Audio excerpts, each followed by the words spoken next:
തിരുവോണം നാളിൽ മാടായിപ്പാറയിലേക്ക് ജമാഅത്തെ ഇസ്ലാമിയുടെ വനിതാ വിഭാഗം ഒരു മാർച്ച് നടത്തി. അതിന്റെ പേരിൽ ഇപ്പോൾ പോലീസ് കേസെടുത്തിട്ടുണ്ട്. BJP അതിനെതിരെ പ്രകടനം നടത്തി. അതിന്റെ പേരിലും കേസെടുത്തിട്ടുണ്ട്. എന്താണ് കണ്ണൂരിൽ സംഭവിക്കുന്നത്? ഇവരെന്തിനാ മാർച്ച് നടത്തി? അതാണ് ചോദ്യം. ഞാൻ ന്യൂസ് കണ്ടു. എനിക്കത് ഭയങ്കര ഒരു അത്ഭുതമായി തോന്നുന്നു. അത്ഭുതമായി തോന്നുന്നത് വെച്ചാൽ രണ്ട് കാരണങ്ങൾ കൊണ്ടാണ്. ഒന്ന്, ഈ കണ്ണൂർ മേഖല ഇപ്പം അടുത്ത് CPM RSS സംഘടന അവസാനിച്ചതോടുകൂടി ഇപ്പോൾ അവിടെ കുറച്ചെങ്കിലും നടക്കുന്ന സംഘടന RSS SDPI സംഘടന നടക്കുന്നു.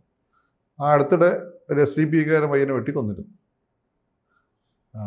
അത് ഈ പറഞ്ഞ രണ്ട് പാർട്ടി രണ്ട് സംഘടനയും അറിഞ്ഞുകൊണ്ട് തന്നെ ഉള്ള കാര്യമാണ് അവിടെ നടക്കുന്നത്. അതുകൊണ്ട് തന്നെ അവിടെയുള്ള ആളുകൾക്കൊരു പേടിയുണ്ട്.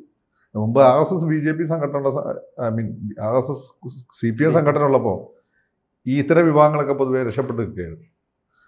അപ്പോൾ ഇപ്പം അത് മാറിയിട്ടുണ്ട്. ആ ഒരു സാഹചര്യത്തിൽ പൊതുവെ മുസ്ലിം കമ്മ്യൂണിറ്റിൻ്റെ ഭാഗത്ത് നിന്ന് അങ്ങനെ ഒരു നീക്കണ്ട എന്നെ സംബന്ധിച്ച് ഭയങ്കര അത്ഭുതകരമായി തോന്നുന്ന കാര്യം. കാരണം കണ്ണൂരൊരു കാര്യം, കണ്ണൂർ തലശ്ശേരി ആ പ്രദേശത്തൊരു ഒരു കാര്യം എന്ന് വെച്ചാൽ മുസ്ലിംസ് അവിടെ ഇമ്മൻസിലി റിച്ചാണ്. നായേഴ്സ് ആണെങ്കിൽ ഭയങ്കര ചെറുക്കൻ രാജവംശമായിട്ട് വന്ന കുറച്ച് മിലിറ്റൻ്റായ ആളുകളാണ്. സൈലൻ്റ്ലി മിലിറ്റൻ്റ് ആണ്. തീയന്മാരാണ് ഭയങ്കര മിലിറ്റൻ്റ്. അതിനിടയ്ക്ക് കമ്മ്യൂണിസ്റ്റുകാരുണ്ട്. അപ്പോൾ ഇവിടെ അവിടെ അങ്ങനെ എന്തെങ്കിലും ഒരു കമ്മ്യൂണൽ ടെൻഷൻ മുമ്പ് തലശ്ശേരി കലാപം ഉണ്ടായ സമയത്ത് തന്നെ ഏറ്റവും കൂടുതൽ വില കൊടുക്കുന്നത് മുസ്ലിം കമ്മ്യൂണിറ്റിയാണ്. കാരണം എന്ന് വെച്ചാൽ ഏതോ ഒരു മുസ്ലിമാണ് ആ ക്ഷേത്രത്തിലേക്കുള്ള എഴുന്നള്ളത്തിനെതിരെ എഴുന്നള്ളത്ത് നടത്തുന്ന ഒരു ചെരുപ്പ് പറഞ്ഞാണ് ഒരു ഹോട്ടലിൽ ഒരു മുസ്ലിം പേര് ഹോട്ടലിൽ അങ്ങനെ എന്താണ് സംഭവം. ഏതായാലും അങ്ങനെയാണ് അത് പ്രശ്നം വന്നത്. ഏറ്റവും കൂടെ വില കൊടുക്കേണ്ടതെന്ന് മുസ്ലിങ്ങളാണ്. വലിയ രീതിയിൽ കൊലപാതകങ്ങൾ ആ രീതി നടന്നിട്ടില്ലെന്നുണ്ട്, കൊള്ള നടന്നിരുന്നു. അപ്പോൾ അങ്ങനെ എക്കണോമിക്കലി അഫ്ലുവൻ്റ് ആയിട്ടുള്ള കമ്മ്യൂണിറ്റിയിൽ നിന്ന് അങ്ങനെ ഒരു നീക്കം ഉണ്ടാകുന്നത് അത് എനിക്ക് ഭയങ്കര ഒരു അത്ഭുതമായി തോന്നുന്നു. ഇനി വേറൊരു കാര്യം വെച്ചാൽ അപ്പുറത്ത് CPM പ്രൊട്ടക്റ്റ് ചെയ്യും എന്ന് വിചാരിച്ചിട്ടാണെങ്കിൽ ഇത്തരം വിഷയങ്ങളൊന്നും CPM പ്രൊട്ടക്റ്റ് ചെയ്യില്ല. അത് CPMന് തന്നെ ഭയങ്കര കൗണ്ടർ പ്രൊഡക്റ്റീവാണ്. മാത്രമല്ല CPMന് ഏറ്റവും വലിയ തലവേദനയാണ് ഈ ജമാഅത്തെ ഇസ്ലാമി അവരുടെ സ്റ്റുഡൻറ്റ് വിങ്. ജമാഅത്തെ ഇസ്ലാമിയായിട്ട് പലതവണ CPM കോംപ്രമൈസ് ചെയ്തിട്ടുണ്ടെങ്കിൽ പോലും ജയരാജൻ അവിടെ എല്ലാ കാലത്തും ജമാഅത്തെ RSSനെ ഏത് രീതിയിൽ എത്തിക്കുന്നു അതേ രീതിയിൽ തന്നെയാണ് അവിടെ ജമാഅത്തെ ഇസ്ലാമിനെ എതിർത്തിട്ടുള്ളത്. എനിക്ക് പേഴ്സണലി അറിയാം. മൂപ്പടെ ഒരു വിട്ടുവീഴ്ചയും മൂപ്പടെ വെച്ചാൽ പിണറായിയും കൊടിയേരും കഴിഞ്ഞാൽ അവിടെ പാർട്ടി താഴെത്തട്ടിൽ അവരംഗീകരിച്ചല്ലെങ്കിൽ ജയരാജനാണ്. അതെത്ര ഒതുക്കിയാലും അതവിടെ കിടക്കും. അപ്പം മൂപ്പരത് വിട്ടുവീഴ്ച എല്ലാ സാധനം നടത്തി സമയം. അപ്പോൾ CPMൻ്റെ ഭാഗത്തു നിന്ന് ഏതെങ്കിലും രീതിയിലുള്ള പ്രൊട്ടക്ഷൻ കിട്ടുമെന്ന് വിചാരിക്കും. പിന്നെ അവർ നടത്തി അത് പലസ്തീൻ വിഷയം. പലസ്തീൻ ഇപ്പം എന്താ പ്രശ്നം? പലസ്തീനിൽ കുറച്ച് നാളുകളായി അത് കുറേ കാലമായിട്ടുണ്ടല്ലോ. ഇപ്പം എന്താ പ്രത്യേകിച്ച് അതിനെന്തിനും മാടായിപ്പാറയിലേക്ക് പോകുന്നത്? പല ആഫ്രിക്കയിലും മരം മുറിച്ചതിന് മാടായിപ്പാറയിലേക്ക് നിങ്ങളൊരു യാത്ര നടത്തിയാൽ മനസ്സിലാക്കാം. കാരണം അവിടെ ജൈവ വൈവിധ്യത്തിൻ്റെ കേന്ദ്രം എന്നൊക്കെ ഞാൻ പോയിട്ടില്ല, വായിച്ചിട്ടുള്ളത്. അപ്പം അതിൻ്റെ ഒരു ഇൻറ്റൻഷൻ വലിയ പ്രശ്നമാണ്. ഞാനിപ്പോൾ ജമ്പിങ് ഇൻ കൺക്ലൂഷൻ രീതി എന്തെങ്കിലും ചാടി എന്തെങ്കിലും പറയുന്നില്ല, പക്ഷേ അതൊരു പ്രോബ്ലമാണ്. അതിന് വലിയ വില കൊടുക്കുന്ന മുസ്ലിം കമ്മ്യൂണിറ്റി തന്നെ ആയിരിക്കും. ഇതാരാണ് ഇവരൊക്കെ കയറി വിടുന്നതെന്നാണ്. കാരണം എന്ന് വെച്ചാൽ അത് വലിയ രീതി BJPനെ സഹായിക്കുന്നതാണ്. ഒന്ന് ദേവസ്വം ഭൂമി എന്നാണ് ഞാൻ മനസ്സിലാക്കുന്നത്. അത് മറ്റേ ചിറക്കൽ കോവിലകത്തിന് അണ്ടറിലുള്ള അല്ലേ? അതെ, ഇത് തന്നെയാണ് CPM പറയുന്നത്. മാടായിപ്പാറയിലേക്ക് RSSന് വഴിയൊരുക്കുകയായിരുന്നു ജമാഅത്തെ ഇസ്ലാമി. ഒരു പരിധി പരിശോധിച്ചാൽ അത് കേരളം മുഴുവൻ അങ്ങനെ സംഭവിക്കുകയല്ലേ? ആണ് അതിൻ്റെ കാര്യം എന്ന് വെച്ചാൽ ഇപ്പം ഞാൻ അടുത്ത കാലത്ത് നോക്കിയ സമയത്ത് നമ്മളെ നാട്ടിൽ ഇത്രയും മാത്രം വർഗീയത കേരളത്തിൽ വളരാൻ കാരണം മുസ്ലിം കമ്മ്യൂണിറ്റീൻ്റെ ഭാഗത്തു നിന്നുണ്ടായിട്ടുള്ള ഓവർ റിയാക്ഷനാണ്. കാരണം കേരളത്തിലെ മുസ്ലിങ്ങൾക്ക് ഒരു പ്രശ്നവും വലിയ രീതിയിലൊന്നും നേരിടേണ്ടി വന്നിട്ടില്ല. ഒരു കാലത്ത് നേരിടേണ്ടി വന്നില്ല. കാരണം ഇവിടെ ഹിന്ദുക്കളുടെ അണ്ടറിൽ വളരെ കൂളായിട്ട് രണ്ടാമന്മാരായി കഴിഞ്ഞ ആളുകളാണ് ഹിന്ദുക്കളത്. ഹിന്ദു രാജാക്കന്മാരുടെ അണ്ടറിൽ ക്രിസ്ത്യാനികളും അങ്ങനെ തന്നെ നായർ സ്റ്റാറ്റസ് ഒരു രണ്ടുപേർക്കുണ്ടായി. മലബാറിൽ മുസ്ലിങ്ങൾക്കുണ്ടായിരുന്നു, ഇവിടെ ക്രിസ്ത്യാനിക്കുണ്ടായിരുന്നു. ഉത്തരേന്ത്യയിലുള്ള പോലെ അങ്ങോട്ട് അക്കമിച്ച് കീഴടക്കി ഹിന്ദുക്കളെ വിരോധം മേടിച്ച ആളുകളല്ല. ഒരു കച്ചവടം നടത്തി അങ്ങോട്ടും ഇങ്ങോട്ടും ആവശ്യമുള്ള ആളുകളായിരുന്നു. സൗഹൃദത്വം. ഇത് എന്താ സംഭവിച്ചതെന്ന് വെച്ചാൽ ഇപ്പം BJP ഇവിടെ വന്നാലും ഞാൻ എൻ്റെ വീട്ടിലൊക്കെ RSS പെരുന്നാളിന് വരും. ഈ മറ്റേ വിജയദശമീൻ്റെ വോട്ട് മാർച്ച് കഴിഞ്ഞ് പോകും, വീട്ടിൽ കയറി ചായ അടിച്ചിട്ട് പോകും. അങ്ങനെ ബന്ധമാണ് അങ്ങോട്ടൊക്കെ ഉള്ളത്. അപ്പോൾ ഇതിൻ്റെ പ്രശ്നം വെച്ചാൽ ഈ കേബിൾ TV റവല്യൂഷൻ വന്നതോടുകൂടി ഉത്തരേന്ത്യ കുറേ കലാപങ്ങളുണ്ടല്ലോ. ഗുജറാത്ത് കലാപം, ബോംബെ കലാപം, ഇവിടെ കോയമ്പത്തൂർ കലാപം. ഇതൊക്കെ ഇവിടെയുള്ള രാഷ്ട്രീയക്കാർ ഭയങ്കരമായിട്ട് RSS ഫാസിസ്റ്റ് എന്ന് പറഞ്ഞുകൊണ്ട് ഒരു സാധനം അടച്ചു വിട്ടു. ഇഷ്ടംപോലെ ലിറ്ററേച്ചർ വന്നു. ഞാൻ ആ സമയത്താണ് വിചാരധാരയൊക്കെ വായിക്കുന്നത്. അതിൽ ചില സ്ഥലത്ത് ചില പ്രശ്നങ്ങളുണ്ട്, പക്ഷെ ആ അന്നത്തെ കോണ്ടെക്സ്റ്റിൽ എഴുതിയതാണ്. അത് നമ്മൾ ആദ്യം മനസ്സിലാക്കുക. കോണ്ടെക്സ്റ്റ് പറയില്ല, എങ്ങനെ പറഞ്ഞെന്ന് പറയും. അപ്പം ഫാസിസ്റ്റ് എന്നുള്ള ഈ സാധനം ഇങ്ങനെ വന്നു. ഇത് ആദ്യം കൊണ്ടുവന്നത് സി പി എം ആണ്, പിന്നെ കോൺഗ്രസും സൈലന്റ് ആയിട്ട്.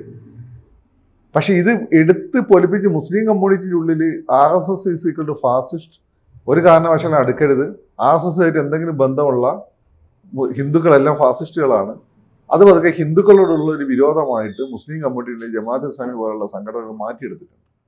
അവരവരുടെ നോമ്പ് തോക്കിയൊക്കെ BJP കാരെയൊക്കെ വിളിക്കും. ഈ പറയുന്ന നാണം കെട്ട BJP കാർ പോയിട്ട് അണ്ടിപ്പരും മുന്തിരി കഴിച്ചിട്ട് വരിക. അതൊക്കെ എനിക്കറിയാം.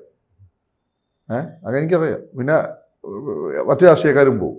RSSകാർ വിജയലക്ഷ്മിക്ക് വിളിച്ചാരും പോവുകയില്ല. അമ്മമാർ ഇതിന് വിളിച്ചാൽ അണ്ടിപ്പരും മുന്തിരി കോയർച്ചയും കിട്ടുന്നുള്ളതുകൊണ്ട് പോകും.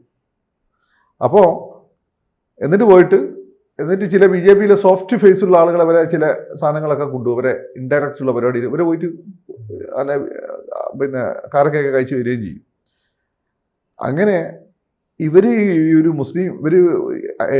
ആളുകളുടെ എണ്ണമൊക്കെ കുറവാണ്, പക്ഷെ ഇവരാണ് ഇപ്പോൾ മുസ്ലിം കമ്മ്യൂണിറ്റിയുടെ ബുദ്ധി അല്ലെങ്കിൽ കാഴ്ചപ്പാടുകൾ നിർണ്ണയിക്കുന്നത്. അപ്പോൾ അത് RSS കൊണ്ട് പിന്നെ പതുക്കെ ഹിന്ദുക്കളോടുള്ള വികാരമായി പല സ്ഥലത്തും ബാധിക്കുന്നു. ഞാനിപ്പോൾ അടുത്ത കാലത്ത് നോക്കിയപ്പോൾ കേരളത്തിൽ ഉത്തരവാദിത്തം വർഗീയത ഉണ്ടാകാൻ മുസ്ലിം സമൂഹം മുഖ്യധാരയിൽ നിന്ന് അകലുന്നതാണ്. MLA-മാരും MP-മാരും കൂടുതലുണ്ട്, പക്ഷെ മുഖ്യധാരയിൽ മുസ്ലിങ്ങൾ മറ്റുള്ളവരുടെ ബന്ധത്തിൽ നിന്ന് മുസ്ലിങ്ങൾ തന്നെ പുതിയ ജനറേഷൻ അകലം കീപ്പ് ചെയ്യുന്നുണ്ട്. അവർ മുസ്ലിം ഉത്തരേന്ത്യ പോലെ ഒരു മുസ്ലിം ക്വാർട്ടറിലേക്ക് മാറുന്നു. ഉത്തരേന്ത്യയിലെ മുസ്ലിങ്ങളുടെ ഐഡന്റിറ്റിയിലേക്ക് അവർ സ്വയം എറിയുന്നു. ഉത്തരേന്ത്യയിലെ മുസ്ലിം ഐഡന്റിറ്റി എന്താണ്? പടയോട്ടായിട്ട് വന്ന് ഹിന്ദു രാജാക്കന്മാരെ കൊന്നവരുടെ സ്ഥലം പിടിച്ചെടുത്ത് കാലം ഭരിച്ചു. പിന്നെന്താണ്? പിന്നെ ബ്രിട്ടീഷുകാരുടെ കാലഘട്ടത്തിൽ പാകിസ്ഥാൻ എന്ന് പറഞ്ഞൊരു രാജ്യത്തിന് വേണ്ടി വായിച്ച് അതും മേടിച്ചു പോയി. ആ ഐഡന്റിറ്റി നമ്മൾ പോകേണ്ട ആവശ്യമില്ല, അതല്ല ഞങ്ങളെ എടുത്തോ. മനസ്സിലായില്ലേ? അപ്പം അതൊരു വിഷയമാണ്, വലിയൊരു വിഷയമാണ്. അതിൻ്റെ ഒരു ഭാഗമായിട്ട് അങ്ങനെ ഒരു പൊളറൈസേഷന് വേണ്ടിയാണ് ഈ ശ്രമം എന്ന് നോക്കേണ്ടത്. ഇപ്പോൾ ഇവർ ചെയ്യുന്നൊരു കാര്യം എന്ന് വെച്ചാൽ, ഇപ്പോൾ യൂണിവേഴ്സിറ്റി കോളേജിൽ പൊതുവെ മറ്റ് വിദ്യാസംഘടന പ്രവർത്തിക്കാൻ സമ്മതിക്കില്ലെന്ന് ഞാൻ കേട്ടിട്ടുള്ളത്. അവിടെ ഇവർക്ക് യൂണിറ്റ് ഉണ്ട്. ഇവർ സ്ത്രീകളെ വെച്ചുള്ള കളി ഉണ്ടല്ലോ.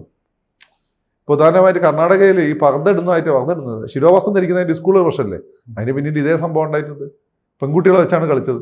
അവസാനം BJPക്കാർ ഈ ഗെയിം എടുത്തു. അവസാനം ഭയങ്കര ഒരു ഡെഡ്ലി ആയിട്ടുള്ള ഒരു ക്ലാഷിലേക്ക് പോകേണ്ട ഒരു സംഭവം കോടതി ഇടപെട്ടുകൊണ്ടാണ് അവിടെ അങ്ങനെ നിന്നത്. അതിൻ്റെയൊക്കെ ബാക്കി വർഷമായി നമ്മൾ കരുതണം. അതിന് മാണ്ഡ്യക്ക് കഴിഞ്ഞ ദിവസം കലാപം ഉണ്ടായി.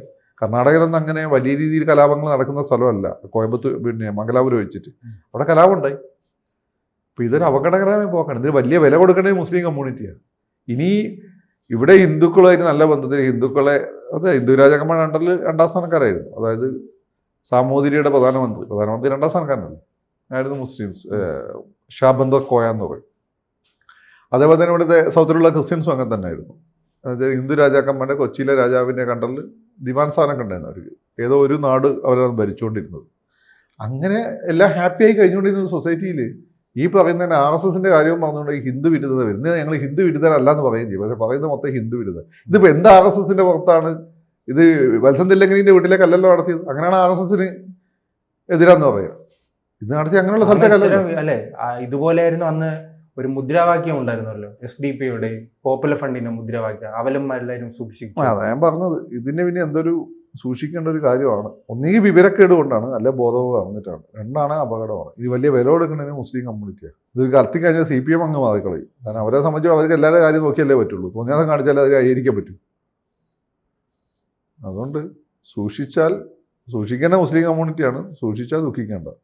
കൂടുതൽ വാർത്തകളും വിശേഷങ്ങളും നിങ്ങളിലേക്ക് എത്താൻ ABC മലയാളം സബ്സ്ക്രൈബ് ചെയ്യുക, ബെൽ ബട്ടണും അമർത്തുക.